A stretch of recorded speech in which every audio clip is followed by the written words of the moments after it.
안녕하세요. 판례 읽어준 남자 명현호 변호사입니다.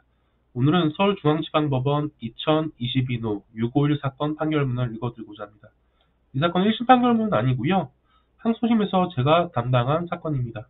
카메라 등 이용 촬영 혐의로 1심에서 공소가 제기됐고 1심 판결을 잘 받았는데 검사가 항소를 해서 항소심 재판부로 넘어온 사건인 거예요. 따라서 이 판결문을 읽기 전에 1심 판결문을 먼저 읽고 넘어오도록 하겠습니다. 자, 1심 사건 판결문입니다. 서울중앙지방법원, 같은 법원이긴 해요.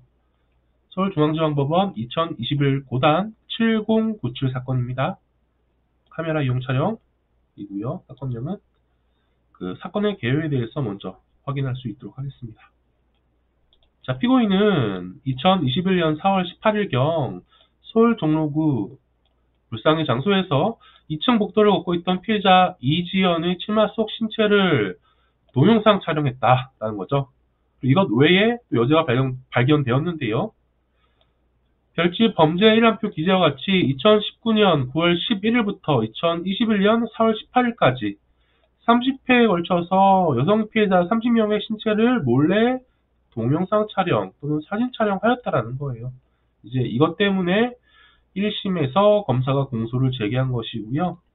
판사님이 어떤 기준으로 1심 판결을 내렸는지 한번 보도록 하겠습니다.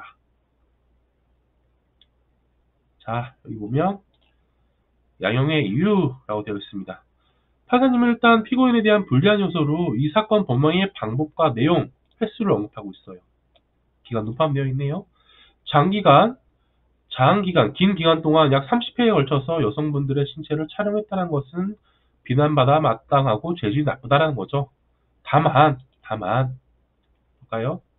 자, 피고인이 초범이고 반성의 태도를 보이고 있다. 피고인은 수사 단계 초기부터 자신의 모든 범행 사실을 자백했어요. 그래서 이제 반성의 태도를 보이고 있다라고 표현하고 있죠. 근데 더 중요한 게 있습니다. 피고인이 몰래 촬영한 그 동영상이나 사진을 유포하지 않았다는 거예요. 제3자한테 넘겼다거나 인터넷 공간에 뿌리지 않았다는 거죠. 이거를 굉장히 중요한 요소를 보고 있습니다. 이런 것들을 고려해서 판사님은 1심에서 피고인에 대한 징역 6월에 집행유예 2년을 선고합니다. 검사가 보기에 이 형량이 너무 낮다라는 거예요. 그래서 항소를 했던 것이고 같은 법원인 서울중앙지방법원 항소심 재판부에서 판단을 한 것이죠. 항소심 판결문은 일단 결과부터 먼저 볼게요. 자, 제가 담당을 했던 것이고 항소심 주문 검사 항소를 기각한다. 왜 기각했을까요? 간략하게 보도록 하겠습니다. 자, 판결문 제가 한번 읽어볼게요. 자, 항소심 법원에 새로운 양형 자료가 제출되지 아니하여 양형 조건은 1심과 원심, 여기서 원심은 1심입니다. 1심과 비교하여 별다른 변화가 없다. 즉, 항소심 진행하면서 검사가 새로운 증거나 새로운 주장을 전혀 하지 않았다는 거예요. 1심에서 주장했던 내용을 반복했다는 거죠. 자, 검사가 항소심에서 주장하는 양형의 불리한 정상들, 피고인이 죄질불량하고 피해자들로부터 용서받지 못했다. 자, 피고인은 1심에서도 합의를 못했거든요, 피해자들과. 근데 검사가 똑같이 주장하고 있는 거예요. 아니, 피고인이 피해자들과 합의도 못했는데 집행유예 받은 것은 너무 약하다라는 것이죠. 근데 항소심 재판부에서는 이미 1심에서 형을 정할 때 피해자랑 합의하지 못한 거랑 피고인의 죄질 불량하는 것 이미 다 고려했다. 그러니까 검사가 항소심에서 항소 주장하는 것들은 받아들일 수 없다라는 거죠. 그래서 기각이 나오는 것입니다. 자, 카메라 이용 촬영죄든 성범죄 사건이든 1심에서 유효한 선고 내용이 나왔는데 검사가 항소를 하게 되면 굉장히 당황해 하시거든요. 그럴 때는 너무 당황해하지 마시고요. 일단 검사가 항소심 재판부에 제출할 항소 이유서를 반드시 확인하셔야 됩니다.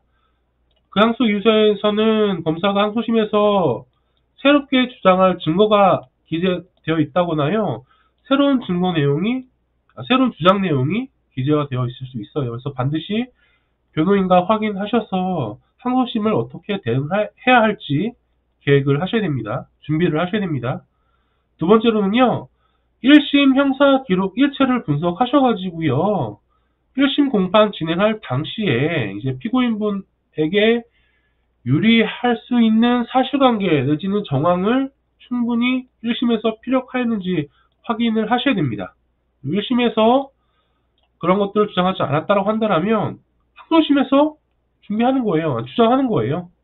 뭐 이것도 1심에서 주장하지 못한 유리한 사실관계 내지는 정황이 항소심에서 받아들여질지는 모르겠으나 그래도 판사님이 감정적으로 받아들일 수 있거든요. 감정적으로 피고인한테 이런 유리한 요소가 있었구나 라는 것을 판사님이 충분히 인지하셔서 항소심 판결에 반영할 수 있다는 거예요. 다시 한번 정리해드리겠습니다. 검사가 항소하면 검사의 항소 이유서 반드시 확인해야 된다. 첫 번째이고요. 두 번째로는 1심에서 유리하지 못한 유리한 사실관계 내지는 정황을 충분히 피력해야 된다. 입니다. 꼭 기억해 두시면 유효하게 사용할 수 있을 겁니다. 자, 마치도록 하겠습니다. 감사합니다.